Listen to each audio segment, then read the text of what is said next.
제가 지난주에 우리 교인들은 야고보서를 몇 번 읽으라고 숙제해 드렸던가요? 20번이죠. 예. 웃는 분들은 안 하는 것 같아. 예, 꼭 하세요. 이 야고보서가 쉽지가 않아요. 이 강의하는 것도 쉽지가 않고 특별한 그 영적 가르침이 우리에게 깊이 있기 전에는 이 야고보서를 강의하기가 쉽지가 않아요. 자, 2절에서 4절입니다. 내 형제들아, 너희가 여러 가지 시험을 만나거든 온전히 기쁘게 여겨라. 이는 너의 믿음의 시련이, 거기다 줄을 전 것이에요. 믿음의 시련이 인내를 만들어내는 줄 너희가 알미라. 인내를 온전히 이루라. 이는 너희로 온전하고 구비하여 조금도 부족함이 없게 하려 함이라. 아주 짧은 세 절의 말씀인데요. 이 세 절의 말씀이 이 야고보서의 아주 결론적인 말씀이라고 보시면 돼요. 야고보서에 이제 성서 기록자들이 성령님의 도움에 의해서 어떤 때는 그 첫 마디에 결론의 말씀을 하는 경우가 많아요. 야고보서도 마찬가지로 이제 성령님께서 야고보를 통해 가지고 이 결론적인 말씀만 했어요. 여기 말씀을 다시 한번 보세요. 누구한테 내 형제들아, 내 형제들아가 누굽니까? 1절에 나오죠. 누구예요? 흩어져 있는 12지파들이죠. 그러니까 유대인들이에요. 유대인 크리스천들이라 이렇게 됐어요. 그런데 이제 이분들이 지금 무슨 경험하고 있어요? 이제 성서를 보세요. 너희가 여러 가지 시험을 만나거든 그랬죠? 그래서 이 시험은 여기 지금 2절에 나오는 시험하고요, 13절, 14절에 나오는 시험이 있어요. 한국말로는 같은 시험했는데 그게 다르다 그랬죠? 그렇죠? 어떻게 다르다고 제가 여러분에게 여러 번 말씀하셨는데, 첫째 2절의 시험은 페이라스모스 그래요. 페이라스모스. 원어로요. 다 외워두세요. 페이라스모스. 그 다음에 이 13절, 14절의 시험은 페이라조 그래요. 페이라조. 이렇게 원어를 보면 다르게 표현했어요. 이제 헬라 말로요. 이 페이라스모스의 시험은 어떤 시험이냐면 하나님의 자녀들, 사랑하는 자녀들이에요. 사랑하는 자녀들, 특히 이 앞으로 쓰시려고 하는 자녀들이 있어요. 근데 제자들이라고 말하면 되겠죠. 이 사람들이 준비는 지금 안 됐지만 영적으로 더 성숙되도록 훈련시키기 위해서 허락하시는 그러한 시험을 페이라스모스 그래요. 이 시험, 지금 이 시험을 받는 사람들이 이 야고보가 지금 말하는 이 12지파들 속에 있어요. 다가 아니에요. 그런데 대부분의 지금 이 12지파들, 흩어진 12지파들의 시험은 이 시험보다는 페이라조 시험을 많이 받는 사람들이, 페이라조 시험을 받는 사람들이 훨씬 많아요. 그래서 이 야고보서에 나오는 모든 내용들을 보면요, 이 페이라조의 시험을 받는 이야기들을 많이 써놨어요. 그런데 이 소수의 주님이 특별히 사용하시려는 분들에게 지금 하시는 말씀이, 성서는요 다 그 소수에게 말씀하시는 거예요. 다수를 욕을 하면서 보면 다수에 대해서 꾸지람을 주세요. 그렇지만 그 안에 깔려있는 소수를 향해서 말씀을, 왜냐하면 이 다수가 아무리 꾸지람을 받아도 변하질 않아요. 변하질 않게 돼 있어요. 자, 그런 걸 참고로 하시고는 보면은 이렇게 지금 소수에게 하시는 말씀이, 너희들이 여러 가지 시험을 만나거든 온전히 기뻐하라 그러는 거예요. 자, 이제 그리고는 하시는 말씀이 너희의 믿음의 시련이 이제 있을 터인데, 이 믿음의 시련이 무엇을 낳는다고 써 있어요 거기에요? 보면 인내를 만들어낸다고 그랬어요. 요 순서가 있어요. 이 순서를 우리가 잘 외우시고 이제 묵상을 많이 하셔야 돼요. 이 인내의 시련을, 그 믿음의 시련이 인내를 낳고, 이 인내를 온전히 이루면은 우리가 너희로 온전하고 구비하여 조금도 부족함이 없게 하리라. 이걸 원어로는 이렇게 써 있어요. 영어 성경에 보면 있어요. 너를 perfect and 그래 놓고요, complete 그랬어요. perfect이란 말이 뭐죠? 완전하다는 소리죠. complete는 뭡니까? 또 그것도 완전하다는 소리 아니에요. 완전히 다 이루었다는. 그래서 그걸 두 개를 붙여서요. 한국말로 이렇게 써놨어요. 그래, 너로 온전하고 구비하여 조금도 부족함이, 이 말을 딱 잘라서 perfect and complete. 그건 완성된 크리스찬이 되게 하기 위함이라는 거예요.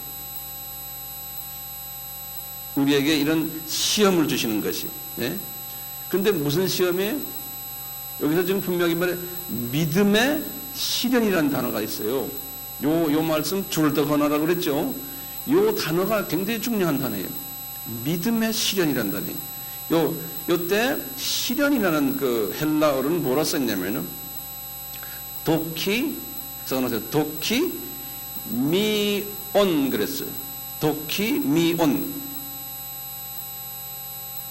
이 도키 미온이라는 단어를요, 이 사전을 딱 찾아보니까요, 헬라 사전을 찾아보니까 뭐라 썼냐면 시련 후 인정됨 이렇게 써놨어요.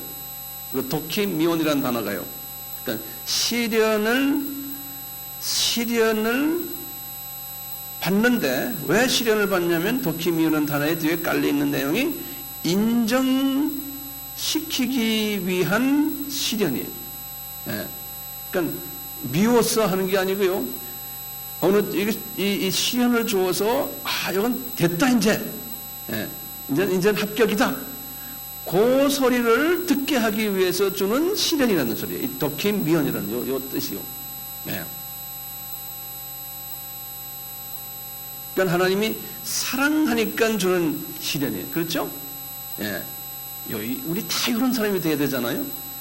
저도 지금 이 나이에요. 이 도킴 미연 시련을 많이 나름대로 받아왔어요. 그러니까 지금 이런 말을 할 수가 있어요. 예. 경험 없이는 이런 말을 할 수가 없어요. 경험 없이는요. 그건 우리 모두가요, 이런 도키미연 시련 속에 정도의 차이는 있지만 다 있다고요. 있어요? 어디 봅시다. 있죠. 네. 자, 그렇다면요, 이런 말을 지금 누가 합니까? 야고보가 하잖아요. 그렇잖아요? 야고보가. 그러면 야고보는 이런 시련을 받았겠어요? 안 받았겠어요? 받았겠죠. 이런 시련을 받지 않고는요, 지금 이런 시련을 받고 있는 사람들에게 이런 말을 할 수가 없어요. 이런 시련을 받지 않는 사람은. 그럼 우리가요, 야고보가, 지난주 우리 야고보에 대해서 잠깐 우리가 배경 설명했잖아요. 야고보가요, 어떤 믿음의 시련을 받았나를 잠깐 좀 살펴볼 필요가 있죠. 야고보가. 이 사람은요, 언제 크리스찬이 됐다고 그랬어요, 야고보가? 이 사람이? 예수님의 부활 사건 이후였죠. 예수님의 부활 전에는 크리스찬이 아니었다고 그랬잖아요. 그렇죠? 근데 부활 사건 이후에 크리스찬이 돼서 예루살렘 교회에 딱 들어와 보니까 12 제자들이 있는 거예요. 근데 제자들이 이분을요, 존경하겠어요, 안 하겠어요? 존경? 늦게 들어왔지만 존경을 할 수밖에 없는 거예요. 왜요? 예수님의 동생이기 때문에. 그러니까 이분은요, 이거 내가 만든 말이에요. 이분은 크리스찬 귀족이에요. 안 그래요? 제자들과 다르잖아요.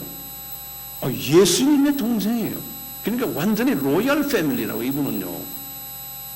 그냥 늦게 들어왔지만 딱 12 제자들 앞에서 목에다가 힘을 탁 줘야 되는 입장에 있는 사람. 그런데 예루살렘 교회를 이렇게 보면요, 이분은 나가서 전도했다는 소리가 거의 없어요. 사도행전을 보면요, 예루살렘 교회인을 뿔리는 일은 누가 했어요? 베드로를 통해서 했어요. 그렇죠? 베드로가 설교를 하니까 몇천 명이, 3천 명이 교회로 오게 되고, 나중에 또 베드로와 요한과 이런 분들이 나가 설교하니까 또 5천 명이 오고 말이죠. 이런 거예요. 그것뿐입니까? 베드로와 요한이 예수의 이름으로 귀신도 쫓아내고 병자도 고치고, 아나니아 삽비라가 거짓말하니까 베드로가 딱 쳐다보니까 싹 죽어버리고, 그 영권이 누구한테 있는 거예요? 베드로와 요한이나 이런 분들에게 있죠. 야고보에게는 이런 일들이 일어났다는 말이 성서에는 없어요. 야고보에게는. 그러니까 이분이 스트레스 받았겠어요? 안 받았겠어요? 네? 분명히 스트레스 받았을 거예요. 나는 귀족인데 어떻게 자기 볼 때는요, 아이고 저 어부 출신들 갈릴리, 예? 교육도 못 받은 저 사람들이 말이야, 우리 형님을 따라다니더니 저렇게 돼가지고 막 이런 역사 일어나는데 나는 이게 뭐야? 그런데 자리는 높은 자리지만 소위 말하는 종이 호랑기인 거예요. 종이 호랑기. 이런 그 묘한 갈등 속에서 은근히 질투심도 있고, 이런 상황 속에서 이분이 수장 노릇을 한 거예요. 예루살렘 교회에서요. 그러니까 수장이니까요, 어려운 일이 있을 때마다 제자들이 와서 물어보잖아요. 어떻게 할 거예요? 예컨대 이제 히브리파와 디아스포라 유대인들과 그 다시 말하면 그 두 그룹이 교회 안에 있어가지고 이렇게 서로가 분쟁이 있을 때도 이분이 해결을 해줘야 돼요. 그러면서 영권은 별로 없는 것 같은데 지도자가 됐으니까 이분이 갈등이 있죠. 그러다가 이 교회 집사님 중에 빌립 집사가 어떻게 됐습니까? 전도하고, 그 다음에 어느 집사가 순교당했어요? 스데반 집사죠. 스데반 집사가 순교를 당한 후에 무슨 사건이 일어났어요? 그 교회가 핍박이 일어났잖아요. 예? 교인이 지금 생각하면 한 2만 명 정도는 된 것 같아요. 거기에 최고 수장이었어요, 이분이. 예. 그런데 주님께서 이 교회를 사도행전 8장에 보면 흐트려 버렸거든요. 흐트려버려서 8장 1절에 보면 사도 외에는 모두가 다 유대 지방과 사마리아 지방으로 흐트러졌다고 그랬어요. 그러니까 교회가 풍지박산이 되어버린 거예요. 하루아침에. 그냥 흐트러진 게 아니잖아요. 예루살렘에 있는 유대인들이 핍박을 하고 거기 로마 군인들이 합작을 해가지고, 그러니까 말이죠, 교회가, 대형 교회가 하루아침에 풍지박산되어버린 거예요. 누가 가장 상처를 입었겠어요? 야고보겠죠? 그렇죠? 그런데 교회가 풍지박산돼서 흐트러졌을 때, 그래도 베드로하고 요한은요, 가끔 사마리아 지방으로 가서 자기 교인들, 퍼져 있는 교인들, 그분을 부르는 거예요. 가서 전도도 하고 오고 막 이랬거든요. 근데 야고보는 그런 것도 안 했어요. 그냥 교회 지키고 있었던 거예요. 그러니까 이분이요, 예수님의 동생으로서 이런 로열 패밀리인데 교인들 다 틀어지고, 12 제자들도 자기를 형님처럼 이렇게 존경을 하지만 이 영권이 안 보이니까 속으로 아마 좀 무시했을지도 몰라요. 이런 갈등 속에서요. 네. 교회를 이렇게 들여다보면 꼭 초상집 같은 거예요. 이런 갈등. 네. 이런 갈등 속에서 이분이 시간을 많이 보냈어요. 이 예루살렘 교회가 개척된 것이 주후 몇 년입니까? 주후 30년이라고 그랬죠? 이거 외워두세요. 30년이에요. 야고보서를 언제 썼다고 그랬던가요? 제가 지난주에 주후 48년이라고 그랬죠. 그러니까 18년이에요. 18년 동안 이 야고보가 이 훈련을 받는 거예요. 믿음의 시련을 받은 거예요. 이 훈련이요. 예루살렘 교회 수장으로서 훈련을 받았어요. 그러면서도 가끔 주님께서는 이분을 또 이렇게 저희 격려해 준 사건들이 있어요. 바울이 회심을 하고는 주후 35년 아닙니까? 회심하고는 3년 동안 어디가 있어? 어디? 아라비아로 있었잖아요. 그리고 회심 그 3년 아라비아에서 다시 오면서 예루살렘에 들려서 누구한테 인사했습니까? 야고보한테 인사했잖아요. 다른 제자들보다도요. 근데 주님께서 이제 이분을 바울을 통해서 또 높여주는 거예요. 네. 이런 일들이 일어나면서요, 이 흩어진 자들이 북쪽 안디옥에 가서 교회가 이제 개척됐는데, 예루살렘 교회는 교인이 별로 없는데 안디옥 교회는 교인이 많아지는 거예요. 바울도 거기에 계셨고, 바나바, 시므온, 루기오, 마나안 이런 사람들이 가서 자기 다 밑에 수호에 있던 사람들이 가서 교회를 크게 하는 거예요. 그리고는 그 교회가 하루아침에 이름을 그리스도인이라는 이름도 받고, 그러니까 이분이 지금 앉아서요 완전 종이 호랑이가 된 거예요. 주님이 그렇게 만들어 놓으신 거예요, 이분에게. 네. 자기 휘하에 자기 모든 백성들은 나가서 참 잔치하는데 자기만 지금 혼자 앉아가지고 이렇게 된 거예요. 그것뿐입니까? 이 주님이 거기다가 설상가상으로 그 교회 지역에, 예루살렘 지역에 흉년이 나게 해가지고요, 교인도 얼마 없는데요, 교인들이 헌금도 안 내는 거예요. 이제는 남아있는 일부 교인들이 헌금도 안 내는 거예요. 왜냐하면 흉년이 돼가지고 교회 건물을 유지할 수도 없는 입장에 와서, 그럴 때 어떻게 했습니까? 그 소식을 듣고는 안디옥 교회의 바나바가 헌금을 걷어가지고 밑으로 내려와서 야고보에게 드리는 거예요. 이런 일련의 모든 사건들 보면서 야고보가 참 힘들었겠구나. 이런 허탈감 속에서 자존심이 땅에 다 떨어지고, 체면이 말이 아니고 내적 갈등이 있고, 이런 모든 문제들이 속에서 심화된 이러한 상황 속에서요, 하나님은 계속해서 야고보를 훈련시키려고요 핍박을 더 가했어요. 거기다가 그래가지고는 자기 밑에 수하에 있던 그 세베대의 아들 야고보 있죠. 그 야고보가 목이 잘리는 사건이 일어났잖아요. 사도행전 12장에 보면. 그리고는 그분이 목이 잘리자마자 자기 밑에 있는 베드로까지도 감옥에 들어가고만, 이런 사건들이 막 일어났습니다. 그러니까 이분이요, 우리가 지금 이 야고보의 입장에서 지금 보는 겁니다. 이분이 자존심이 얼마나 많이 깎였겠어요? 그리고 그래도 자기의 육신의 형님이죠. 네? 이분을 섬긴다고 하면서요, 여기 지금 1장 1절에도 그랬잖아요. 주 예수 그리스도의 종인 야고보는 자기가 예수님의 종이에요. 주 예수 그리스도의 동생인 야고보는 이러지 않았어요. 종이로 하는데 이분을 이렇게 모시는데요, 자존심이 이렇게 지금 툭 떨어진 거예요. 네. 이런 자존심을 주님께서 다 아시군요. 야고보를 올렸다 내렸다 연습을 시키는 거예요. 이런 야고보가 이제 18년이 지나가서 이 12지파 중에 흩어져 있는 사람 중에 자기처럼 이런 훈련을 받고 있는 사람들을 향해서 글을 쓰시는 거예요. 네. 이 경험이 있어야지만 되겠죠? 분명히 경험이 있어야 돼요. 시간을 필요로 해요. 젊은 나이에서는 이게 쉽지가 않아요. 그 수준의 경험을 하게 돼요. 이제 좀 있으면 더 정도가 깊은 경험을 하게 되고, 그렇지만 원칙으로 알고 있으면 우리가 이런 경험을 할 때마다 주님이 이렇게 하시는구나라고 보고 우리가 주님을 따라갈 수 있어요. 자, 이렇게 믿음의 시련을 허락하신 이유가 뭐예요? 성서에 대답이 있죠. 뭐라고 써 있어요? 네?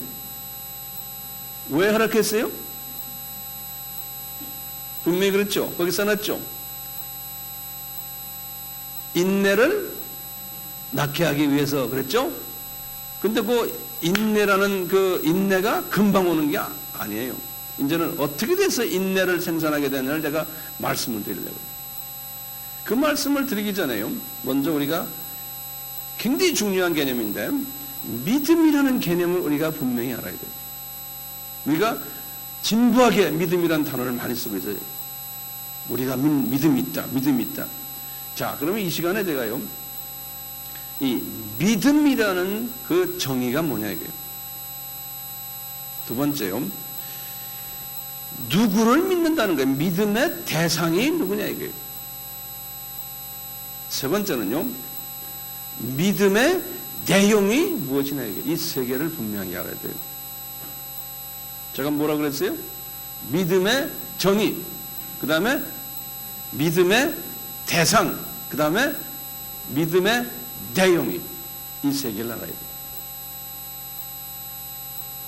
그러면 믿음의 정의는 어디에 있어요? 믿음의 정의는 지금 이 말씀 잘 들으세요. 히브리서 몇 장에 있어요? 11장 1절에 있어요.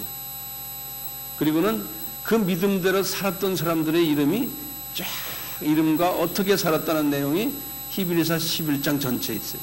그러니까 이 히브리서 11장을 우리가 깊이 묵상해야 돼요. 그러면 믿음의 정의를 먼저 한번 탁 봅시다. 뭐예요? 믿음은 뭐예요? 바라는 것들의 실상이요. 그 다음에 보이지 않는 것들의 뭐예요? 증거라 그랬죠. 이게 한국말 번역은 아주 분명치가 않은데 그래도 어느 정도 분명해요. 첫째, 잘 보세요. 바라는 것들, 첫째 믿음은 바라야 돼요.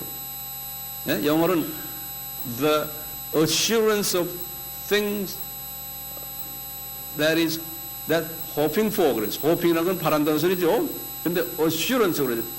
바라는 것들의 증거라 그랬죠. 이 말은 뭐냐면 첫째 보세요. 믿음은요 바라야 돼요. hope 해야 돼요. 근데 hope 하는데 assurance란 말은요 다시 말하면 증거라고 말했죠. 바라는 것들의 실상이라고 그랬죠. 바라는 것들에 내가 바라는데 그게 그림으로 막 보이는 거예요. 그까지 가는 게 믿음이에요. 제가 다시 합니다. 내가 바라는데 그냥 바라는 게 아니에요. 바라는데 어디까지 가요? 그림에 보이는 거예요. The faith is the assurance of things that you're hoping for. hoping, 우리가 바라는 것들에 대한 확신으로, assurance라는 건 확신이거든요. 그게 눈에 그림으로 그려지는 거예요. 그 다음에 뭐예요? 그 다음에 뭐냐면요. 그 다음에 이어서 그런 게 보이지 않는 것들의 뭐예요? 증거라고 할 때 똑같은 말이에요. 똑같은. 그러니까 보이지 않는 거예요. 우리 육의 눈으로 안 보이는데 본 것처럼 내가 말하는, 증거하는 거예요. 그게 믿음이요.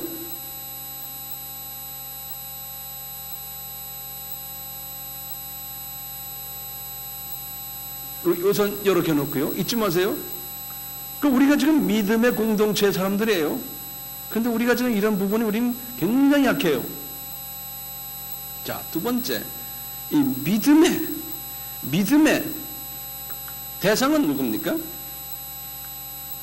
네? 믿음의 대상은 누구예요? 믿음의 대상은 예수님이에요. 예수님.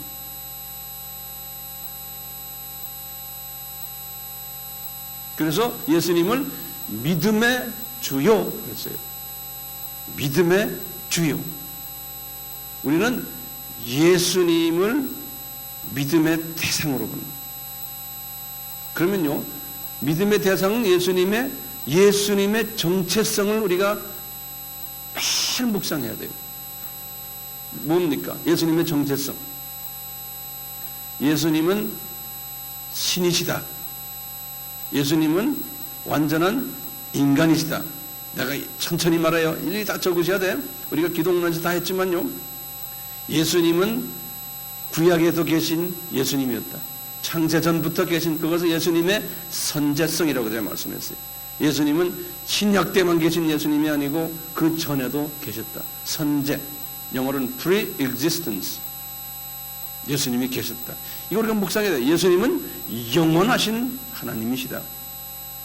예수님은 우주 만물을 창조하신 하나님이시다. 구원자 되신다. 예수님은 메시아시다. 알파와 오메가시다. 역사를 시작하셨고 끝을 맺으시는 분이라는 거예요. 그 다음에 예수님은 우리 인간의 이 여기의 주만이 아니고 만유의 주라는 거예요. 유니버스. 별들, 동물들, 생선, 나무, 어떤 생명체, 어떤 자연, 모든 피조물의 주인이시다는 거예요. 예수님이 만유의 주라는 소리가. 역사를 주관하시는 분이다. 역사의 주관자. 또 나의 생사 화복을 주관하시는 분이다. 부활하신 부활주십니다. 재림하실 분이다. 심판하실 분이다. 이분은 전지, 전능, 무소, 부지하신 분이다. 이분은 나의 일거수일투족을 간섭하시고 지배하시고 함께 하시는 분이다. 이런 이 부분을요, 철저하게 우리가 묵상하고 고백하는 게 믿음을 표현하는 거예요. 이걸 한마디로 말하면 우리가 십계명에서의 제1계명이 이것을 철저하게 우리가 고백하는 사람이 수직적인 우상을 섬기지 않는, 이 우상을 섬기지 않고 수직적인 하나님을 사랑하는 사람, 그걸 제1계명이라고 그러거든요. 이것이 똑바로 서 있으면요, 믿음이 있다 그런다니까요. 우리가 지금 믿음이라는 개념을 제가 지금 새롭게 지금 이야기하는 겁니다.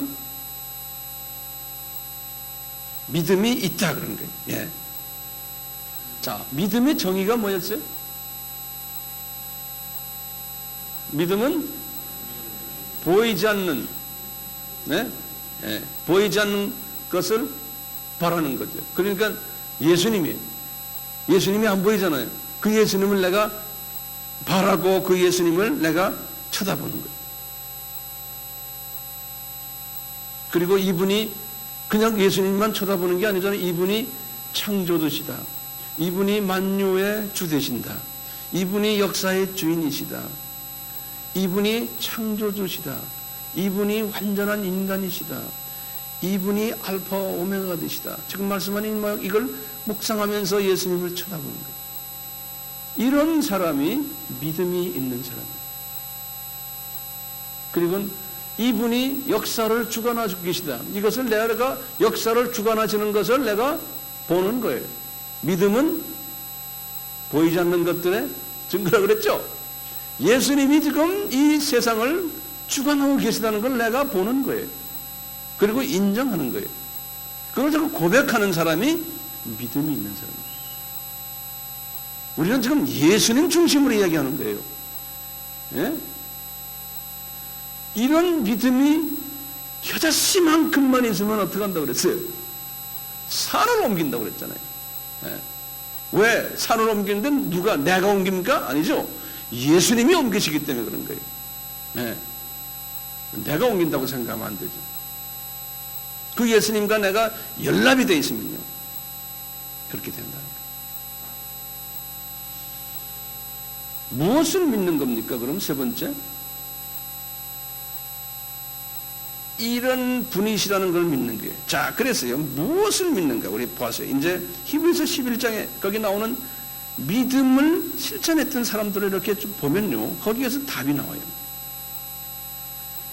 아벨 이야기 나오는, 아벨도 보면은 믿음이 있었다는 거예요. 아벨도 무슨 믿음이었나? 우리가 영적으로 들여다본 거예요. 이분이 예수님의 보혈, 예수님의 구속주 되심을 믿고서 동물의 제사를 드린 사람이에요. 그러니까 그것을 본 거예요. 주님이 그걸 보여준 거예요, 아벨한테. 예. 에녹도 마찬가지예요.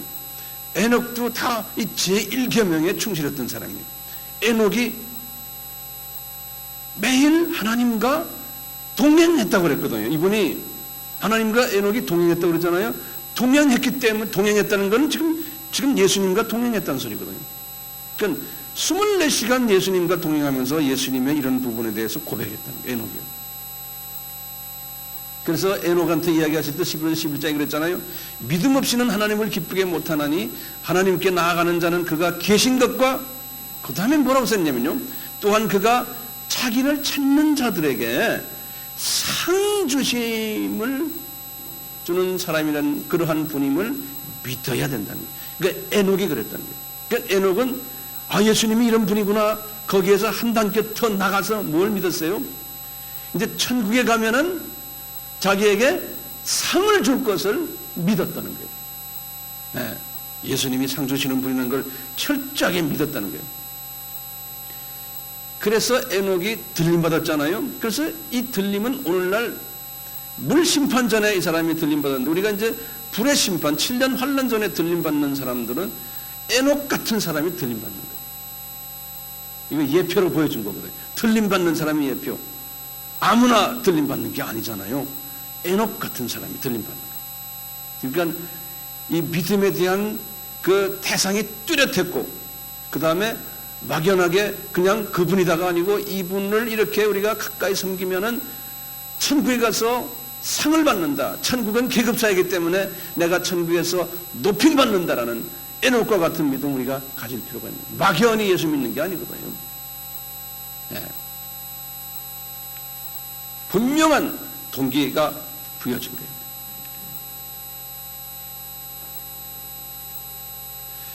그러니까 에녹은 이 미시적인 삶을 살면서도요, 하루하루 충실히 살면서 동시에 무슨 시각을 가졌어요? 거시적인 시각을 가졌던 사람이에요. 우리도 마찬가지죠. 매일매일 이 세상에 살면서 우리는 이 세상에 충실하게 살아야 되지만, 그와 동시에 우리는 눈이 저쪽에 떠 있기 때문에, 믿음의 눈을 가지고 있기 때문에 우리는 저 세상의 시각을 또 가지고 있어요. 동시에 우리가 카메라도 보면 여기 미시적인 카메라 원거리 보고 줌 렌즈로 잠깐 요거 보고 이러잖아요. 똑같은 거예요. 이 소위 멀티 기능을 가진 그러한 시각을 우리가 가져야 됩니다. 믿음이 있는 사람은 그 시각이 있어요. 자, 그렇다면 어떻게 하면 이런 시각을 가지게 돼요? 어떻게 하면? 우리 항상 영의 눈이 밝아지려면 어디에 연결되어 있다고 그랬어요? 마태복음 5장 8절에 뭐예요? 하트가, 내 마음이 순수한 자는 하나님을 볼 것이요 영원히 뜨인다는 거예요. 그렇기 때문에요, 우리가 그냥 믿음만이 아니에요. 이 예수님을 이렇게 고백하면서요, 내 하트를 순수하게 만들어야 돼요. 입으로만 고백하는 게 아니고요. 하트가 순수해지려면 어떤 단계를 거쳐야 됩니까? 우리 팔복에서요, 하트가 순수해지려면 첫째, 복 있는 자는 마음이 가난해져야 돼요. 겸손해져야 되는 거예요. 내 속에 뭐가 있다고 가난하다는 것은 내 속에 더러운 사탄의 성품들이 가득 차 있다는 걸 인정하고, 이거 어떡하죠? 두 번째 뭡니까? 애통하는 사람이 돼요.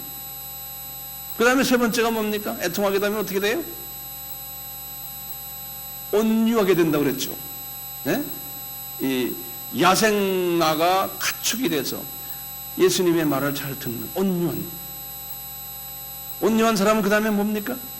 의에 줄이고 목마른다고 그랬죠. 하나님의 말씀에 줄이고 성령님의 목말로 하고 이렇게 되는 거예요. 이렇게 되는 사람은 그 다음에 뭐예요? 삶 속에서 이제 긍휼을 이웃에게 베푸는 그런 사람으로 자기 자신이 이렇게 변하는 거예요. 긍휼 베푼다면 뭡니까? 그 다음에 마음이 청결하게 됩니다. 이렇게 되면은 이 하트가 이제 천천히 순수해지면서 이게 청결해지면서 그때부터 뭐가 와요? 영의 눈이 열리면서 믿음이 생기는 거예요. 믿음이 생긴다는 것은 뭡니까? 이제는 막연히 믿음이 아니에요. 이 인격이 그리스도의 인격으로 순화될 때, 그러면서 내가 영의 눈이 떠지면서 이제 예수님을 바라볼 수 있게 됩니다. 그러면서 성서를 보면은 이 주님의 그 인간 구원 계획이 성서의 눈이 환하게 보이고 모든 것이 막 보이기 시작하는 거예요. 네. 그러면서 믿음이 있다는 것은 보이면 보일수록 예수님으로 내가 초점을 맞추는 거예요. 예수님으로. 그게 믿음이 있는 사람이에요. 이러다 보면요, 예수님으로 초점을 안 맞추고요, 딴 데로 초점을 맞추다 보면 이게 악령이 와서 나를 지배해버려요. 네. 성서를 많이 안다고 해서 그 사람이 거룩한 게 아니에요. 그 사람이 믿음이 있는 게 아니에요. 악령이 지배고 예수님이 빠져버린 거예요. 모든 것은 예수님으로 초점을 맞춰야 돼요. 이거 신학이 그러니까 어떤 때는 독소가 돼버려요. 예수님이 빠져버린 신학들. 믿음의 조상인 노아도 마찬가지였거든. 믿음으로 노아는 아직 보지 못하는 일에 경고하심을 받아 경외함으로 방주를 예비했다고 그랬어요. 노아도 똑같이 그분도 그러니까 이미 이 단계까지 가기 전에 이미 믿음의 시련을 많이 받았는 거예요. 지금 말하는 노아도 그랬고 에녹도 그랬고 다 이 시련을 어느 정도 받은 다음에 눈이 떠지면서 방주를 지어라 그러니까 이분이 방주의 모습이 벌써 다 보이고 그 40일 동안에 노아의 홍수도 눈에 다 보이고 나중에 거기서 이제 자기 가족이 거기서 구원받는 모습 다 보이고 다 이분이 믿음의 눈으로 본 거예요. 봤으니까 하는 거예요. 120년은 보지 않고 할 수 있어요? 네? 그냥 막연히 믿음이 있다고 아니에요. 구체적인 믿음은 보이지 않는 것들을 보이는 증거라 그랬거든요. 그걸 보려면 어떻게 해야 돼요? 또 다시 물어봅니다. 이것이 깨끗해야 돼요. 하트가 깨끗해야 돼요. 하트가 깨끗하려면 어떻게 해야 돼요? 그 팔복에 담겨 있죠? 그것을 해야 돼요. 그거 안 하고 하트가 깨끗하다, 보인다, 다 잘못돼요. 다 참놈들이 와서 지배해버려요. 네. 아브라함도 마찬가지였어요. 지금 히브리서에 보면요. 아브라함은 믿음으로 장래의 기업으로 받을 땅에 나갔으면 이분이 가나안 땅으로 가라고 그럴 때 뭔도 모르고 갔잖아요. 거기 가나안 땅이라는 말도 안 했죠, 처음에. 그렇지만 이분이 믿음을 가진 게 뭐냐면 이미 이분에게 다 보여줄 거예요. 이삭을 바칠 때도 똑같았어요. 이삭을 바칠 때 그냥 아이고 내 아들 바치려고 그러니까 바친다 막연한 게 아니었어요. 분명히 이삭이 부활할 것을 보여줬어요. 이삭이 거기에서 죽지 않을 것을 보여주셨어요. 그러니까 뭐라 그랬어요? 바치기 전에 그 모리아성 다 갔잖아요. 다 가서 자기 사환 보고 그러는 거예요. 사환아, 내 아들하고 나하고 저기 올라갔다가 다시 내려올게 기다리라 그랬어요. 다시 내려올게 그랬어요. 이분이 자기 혼자 내려온다고 그러지 않았어요. 자기 아들하고 같이 다시 내려온다고 그랬어요. 이거 왜 그래요? 봤기 때문에 그런 거예요. 벌써 아브라함을 하나님이 이렇게 훈련시켜가지고 이미 다 보여주신 거예요.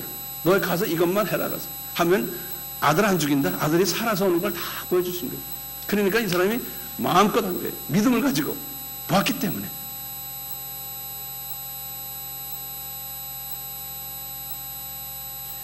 모세도 마찬가지 아니에요. 제가 지금 히브리서 11장 말씀하는 거예요. 모세도 그랬거든요. 11장 24절에서 26절에 분명히 그랬어요. 모세가 바로 왕의 궁에 있었을 때 믿음의 모세는 장성하여 할 바로 공주의 아들이라 칭함을 거절하고 그리스도를 위하여 받는 능력을 애굽의 모든 부하보다 더 큰 재물로 여기서는 이는 상주심을 바라봅니다. 모세에게 보여주신 거예요. 모세야, 너 지금 바로 왕 밑에서 지금 신나게 멋있게 영화를 누리며 살고 있지? 그거 포기하라고 그러는 거예요. 포기하라면 포기합니까? 못해요.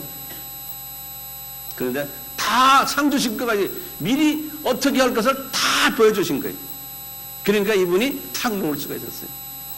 그래서 이분이 그랬잖아요. 그리스도를 위해서 벌써 여호와 이름으로 왔는데 그 여호와가 예수님인 걸 이분이 다 본 거예요. 그러니까 그리스도를 위해서 앞으로 큰 재물로 여겼어요.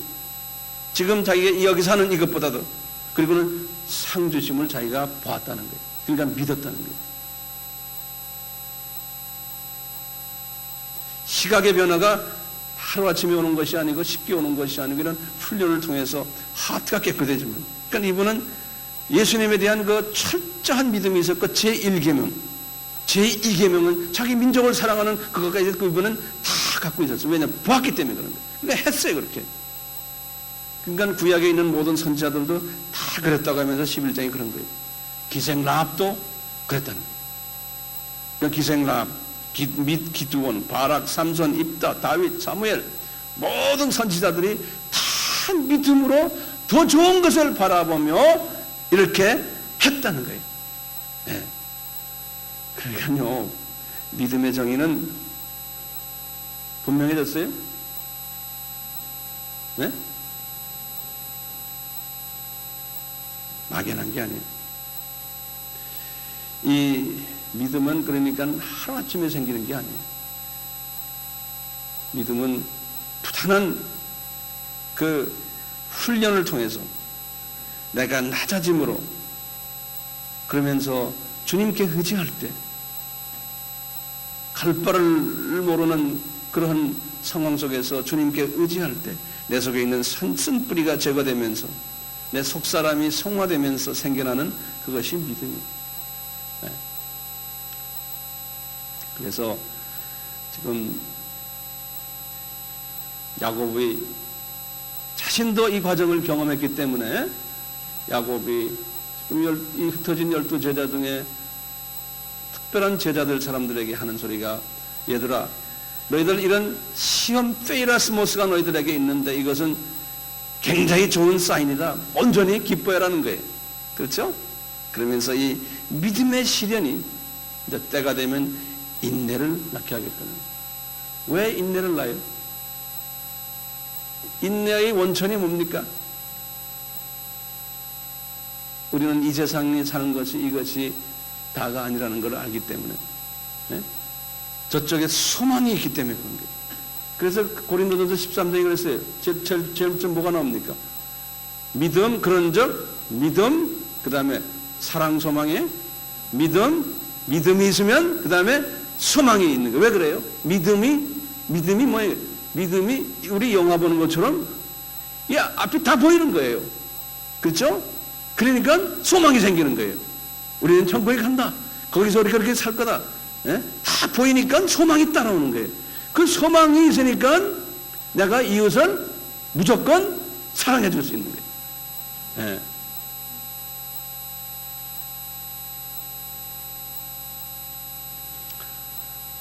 제가 요새는 이 TV를 보면서요, 참 마음이 아픈 게, 지금 MBC에서도 교계를 많이 공격하잖아요. 얼마 전에 MBC에서 공격한 이야기를 어느 누가 나한테 이야기를, 목사님, 제가 그런 걸 봤습니다. 이 세상 사람들이 왜 기독교인을, 특히 우리나라에서요, 기독교인을 싫어합니까? 왜 그럴까요? 답은 심플해. 답은 지금 이렇게 교회는 기독교가 번창하고 교회도 많지만 믿음이 있는 사람들이 많지 않기 때문에 그래요. 정답이에요, 이게.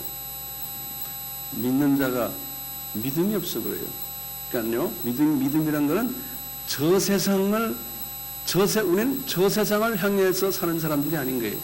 믿음이 없는 사람은 이 세상만 보고 사는 사람들이에요. 예. 이 더블 앵글, 더블 초점이 돼야 되는데 싱글 초점으로 사는 크리스천들이. 그러니까 보이는 것에 치중하게 되는 거예요, 크리스천들이. 그러니까 어떤 결과가 와요? 지도자들이 그런 사고방식이 있기 때문에, 장로님들, 목사님들 다 이런 사고가 있기 때문에 교회가 뭐냐면 보이는 것이 물량주의에, 그건 세상 사람들이 하는 거거든요. 세상 사람들은 저쪽을 못 보고 이것만 보기 때문에 세상 사람들을 하는 방법을 세속화라고 그러잖아요.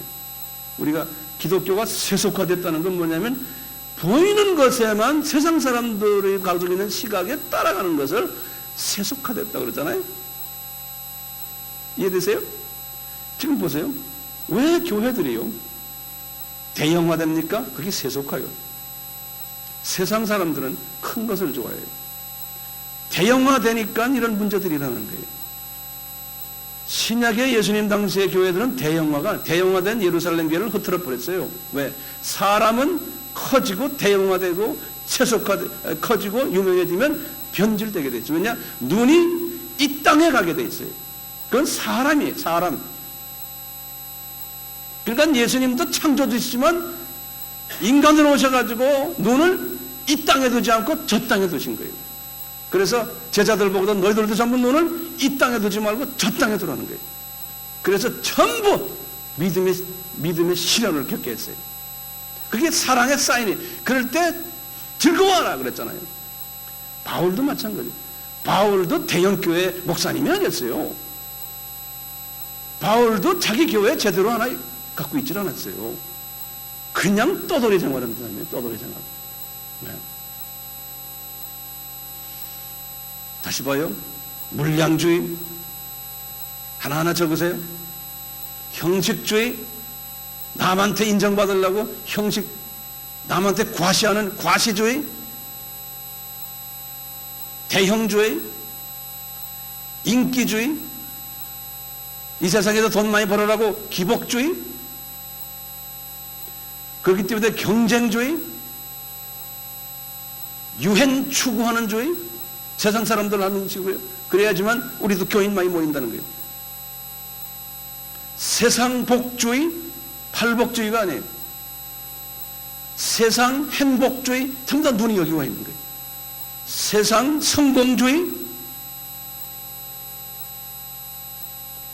그러니까 우리 크리스천들의 모든 인생관과 가치관과 세계관과 물질관과 자녀관과 이런 모든 관이 이 세상에 보이는 것에 집착되어 있는 거예요. 왜 그럴까요? 왜 그럴까요? 믿음이 없기 때문에 그런 거예요. 이 믿음 공동체가요, 믿음이 없기 때문에. 그러니까 이 세상과 구별이 안 되는 거예요. 그러니까 이 세상 사람들이 볼 때요, 저 사람들은 말로는 잘 거룩하고 좋은 말 많이 하는데 삶을 보면 우리나 같거나 우리보다 기대치에 어긋나고 우리보다 못한 사람들이 교회 안에 많은 거예요. 교회 안에 많은 거예요. 그러니까 밥맛 없어 하는 거예요. 아예 악하려면 악해버리지. 겉으로는 거룩한 척하고 겉으로는 주여 주여하고 기도 많이 하고 뭐 기도원 많이 다니고 금식하고 하는데 삶을 보면은 가치 기준이 전부가 다가 이 세상에 와 있기 때문에 세상 사람들이 보니까 기대가 할 거 없고 이 형식주의자들 같은 거예요. 그리고는 가끔가다 그러죠. 교회들이요, 예수 안 믿으면 지옥 가. 그리고 막 떠들죠. 당신 지옥 가, 당신 지옥 가. 이렇게 막 남을 정죄하고 막 이러니까요, 이 세상 사람들이 우리를 좋아하겠어요? 이 변화된 믿음이 있는 크리스천들이 안 보이니까요. 그러니까 교회들이 지금 이렇게 공격을 받는 거예요. 예. 어느 정도 큰 교회가 되면 목사님들이 되게 잘 산다고 그러잖아요.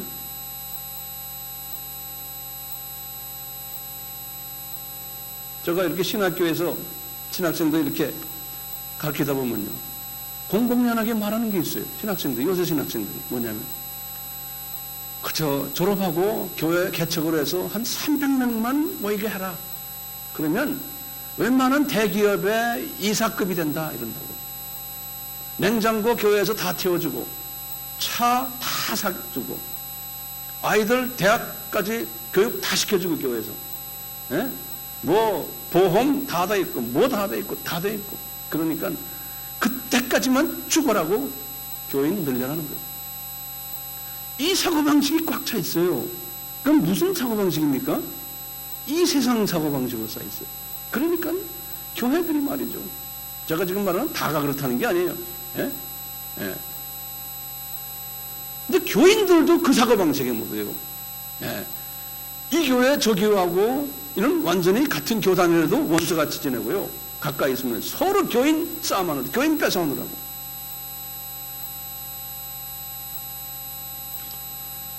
지금 이런 상황에 있는데 왜 그럴까요? 왜 그럴까요? 믿음이 없어서.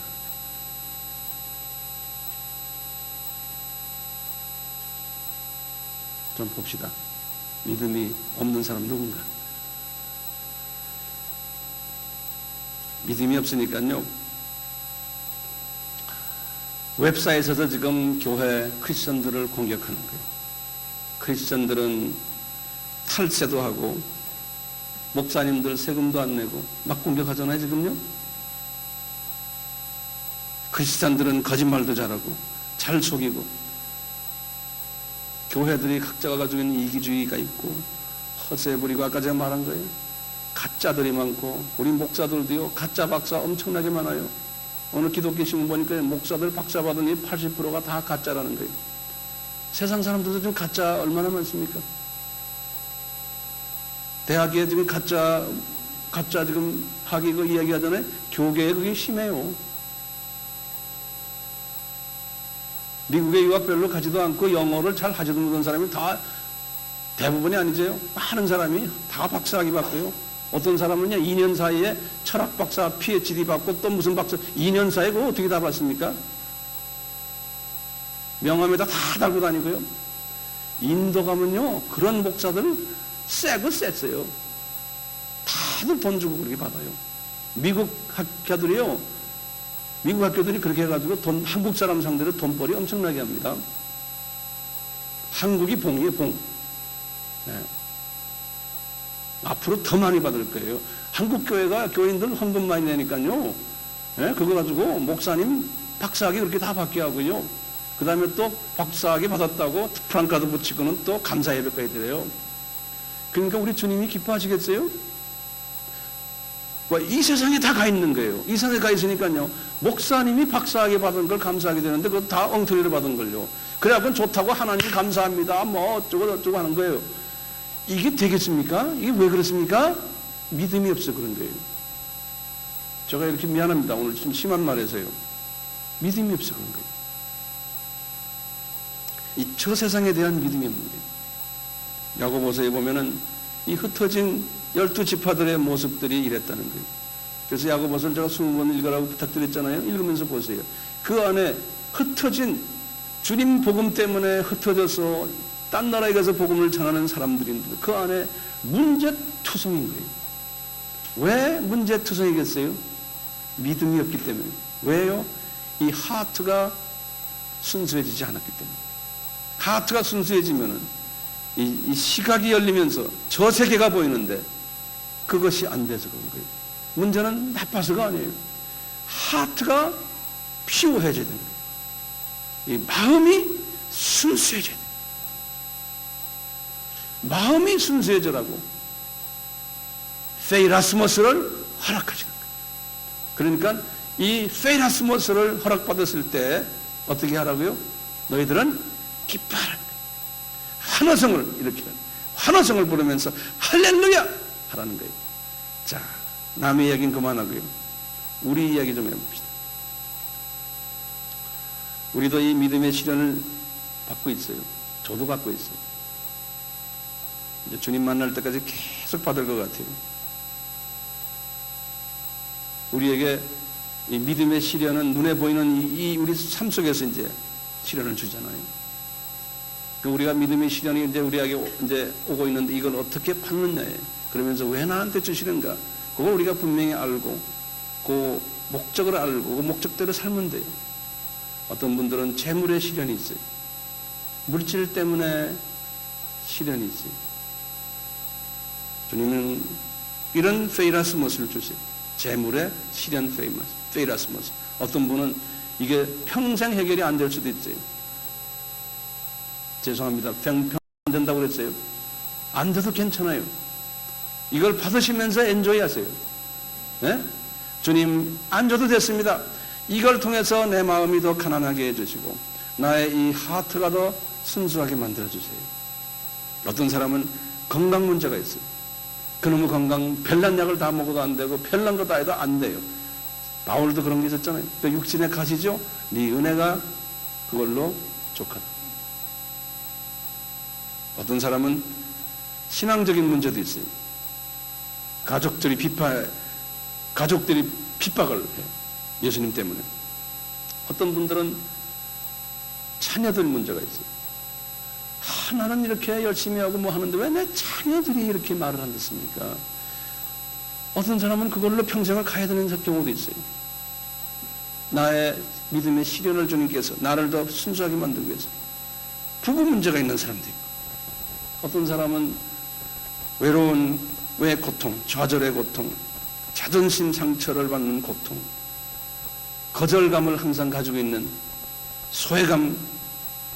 또 어떤 분은 나는 다 좋은데 왜 나는 미혼으로 지금까지 있습니까 하는 사람도 있어요. 한 사람 다 결혼했는데. 그것도 주님이 주시는 시련일 수도 있어요. 이런 모든 것들 우리가 가지고 있을 때 주님 나로 하여금 마음이 가난하게 하기 위해서 이걸 주셨구나. 내 이 페이라스모스의 이 시련이 내가 잘못한 건 별로 없는데 이런 나에게 오는 이 시련을 내가 달게 받겠습니다. 왜?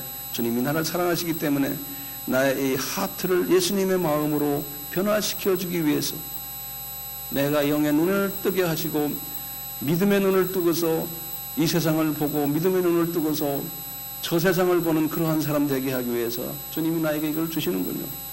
감사합니다. 이렇게 감사합니다 하면 내 속에 있는 이 쓴뿌리들이 트럭 움직이면서 이게 나가기 시작하는 거예요. 목적을 분명히 이제 우리가 깨달을 때 이 쓴뿌리들이 내 속에 있는 이 더러운 것들이 나가기 시작.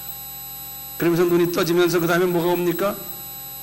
그러면서 소망이 보이는 거예요. 왜? 저 세계가 보이니까요. 그러니까 인내할 수 있는 거예요. 알겠어요? 믿음의 시련이 뭘 만들어요? 인내를 만들어준다고 그러잖아요. 그 인내가 인간적인 세상 사람들이 말하는 인내가 아니거든요.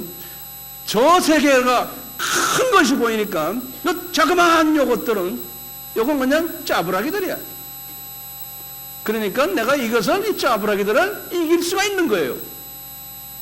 우리 언젠가는 이 세상에 있는 걸 다 좋은 것들, 나쁜 것들 다 놓고서 천하나 가야 되는 사람들 아닙니까? 그까짓 거 그거 조그마한 문제 하나 가지고 그것 때문에 인상 떨고 그것 때문에 걱정하고 그것 때문에 금식하고 이러지 마세요. 그냥 밟고 지나가는 거예요.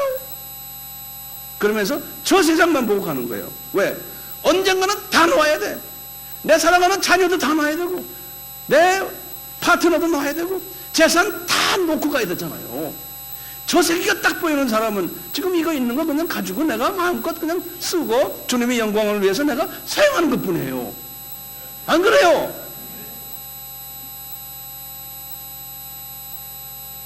그러니까 죽을 준비를 하신 사람은 믿음이 있는 사람이에요. 저 세계를 보는 사람은 죽을 준비를 한다고요. 항상.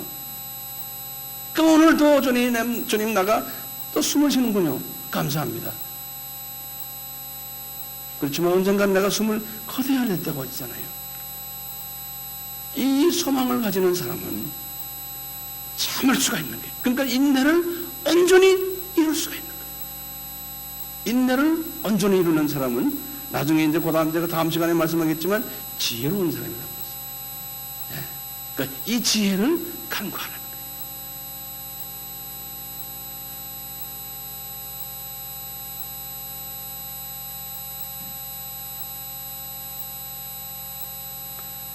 내 형제들아, 너희가 여러 가지 시험을 만나거든 온전히 기쁘게 여기라.